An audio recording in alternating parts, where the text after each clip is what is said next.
Is the world heading towards a 2008-like crisis?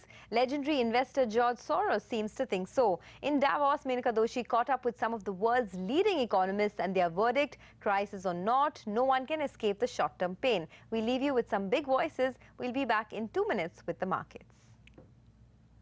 Will the US manage to pull all of us along? Do you believe India has its finally moment in the sun? What do you make of how the rest of the world will be impacted? I think yes about India, no about the United States. Okay. Different places, you need different policies, structural reforms, tax policy reforms, fiscal consolidation, and so on.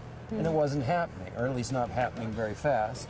And so the growth has turned out to be systematically disappointing. Kind of every year the growth forecasts go down.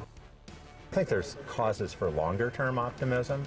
In the short run, it's not going to be a recession in the advanced countries, most likely. We never know. But in emerging markets, it's going to be a tough year. Not for India, though.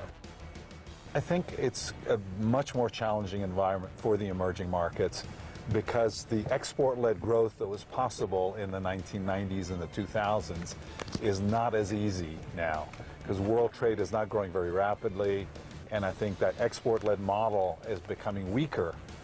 It's interesting that when the Fed raised rates, the market didn't react immediately. It seemed to take a couple of weeks, and it's not until people came back after the New Year, and maybe China was the trigger for that. But I think fundamentally it's about the Fed and the change in interest rate policy. Not that it was a big change, but it was a change in attitude and people are anticipating further increase.